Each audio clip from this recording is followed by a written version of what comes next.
जयूज किचनमध्ये आपले खूप खूप मनापासून स्वागत आहे।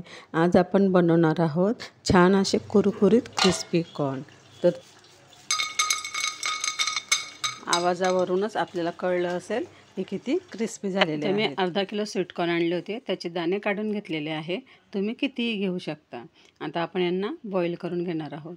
बॉईल करताना जे आपण पाणी घेणार आहोत ते भरपूर प्रमाणामध्ये घ्यायचं, कारण आपले कॉर्न हे जेव्हा बॉईल होतात तेव्हा ते खालून वर येतात आणि ते तरंगतात। 1.5 चमचा एवढं मी मीठ घालून घेतलेलं आहे।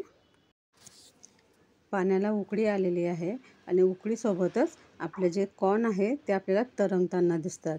एक 3 ते 4 मिनिटापर्यंतच आपल्याला याला बॉईल करून घ्यायचं आहे। फार असं बॉईल करायचं नाही आहे आपल्याला। बघा, कॉर्न असे छान वर आलेले आहेत आणि आता मी ते स्ट्रेनरमध्ये काढून घेणार आहे। नंतर एका दुसऱ्या भांड्यामध्ये ट्रान्सफर करून घेणार आहे आणि त्यामध्ये 2 चमचे एवढं कॉर्नफ्लॉवर घालून घेणार आहे। हलक्या हलक्या हाताने आपण जे कॉर्न आहे त्याला असा मैदा किंवा कॉर्नफ्लॉवर, तुम्ही दोन्हीपैकी काहीही एक घेऊ शकता। कॉर्नफ्लॉवर नसेल तर मैदा घेऊ शकतात। आता मी ते कॉर्नफ्लॉवर घेतलेलं आहे। आता परत मी यात 2 चमचे एवढं कॉर्नफ्लॉवर घालून घेणार आहे। कोटिंग ही सर्वात महत्त्वाची असते। जर आपले कोटिंगच व्यवस्थित नसेल तर आपले कॉर्न क्रिस्पी होणार नाहीत।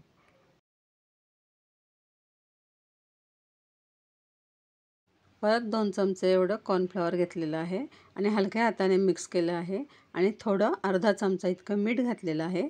मीठ पण मी कॉर्नसोबत मिक्स करून घेतलेलं आहे, कारण आपण त्यात कॉर्नफ्लॉवर घातलेलं आहे तर ते मीठ नसेल तर ते फिक्कं फिक्कं लागेल खाताना।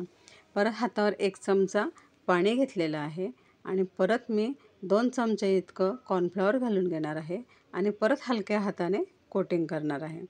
किंवा आपण असं भांड्याने धान्य पाखडतो तसं किंवा चाळतो तसं करून घ्यायचं, म्हणजे ते जो कॉर्नफ्लॉवर आहे तो चांगल्या प्रकारे कोट होतो। बघा, अशा पद्धतीने परत 1 चमचा कॉर्नफ्लॉवर घातला आहे, परत त्याच पद्धतीने कोट करून घ्यायचं आहे। बघा, अशा पद्धतीने आता इथे मी चमच्याच्या साहाय्याने मिक्स करत आहे। बघा तुम्ही, कारण आता आपण हाताने जर केलं तर त्याची कोटिंग निघू शकते। अशा पद्धतीने हलके हलके चमच्याने मिक्स करून घ्यायचं आहे। आता आपण एक प्लेट घेतलेली आहे आणि प्लेटमध्ये आपण हे कॉर्न ट्रान्सफर करून घेणार आहोत।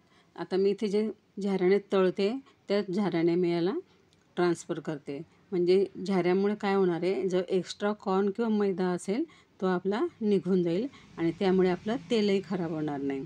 बघा, या पद्धतीने आपण सर्व कॉर्न एका दुसऱ्या प्लेटमध्ये काढून घेतलेले आहेत। एक्स्ट्राचा कॉर्नफ्लॉवर आपला खाली राहिला आहे। गॅसवर कढई ठेवून घेतलेली आहे।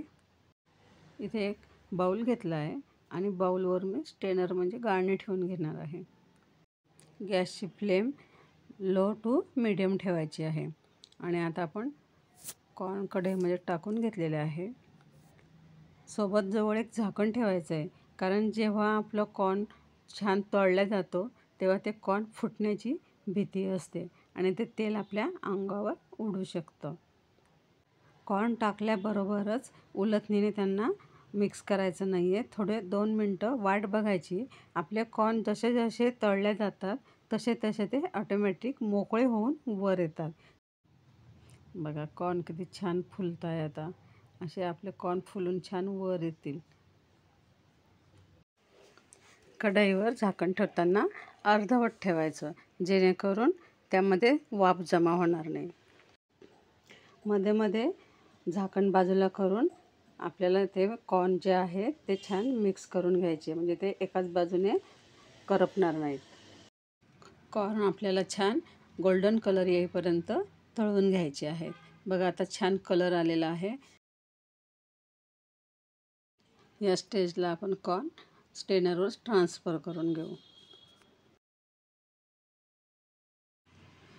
अशाच पद्धतीने मी आता संपूर्ण कॉर्न हे तळून घेणार आहे।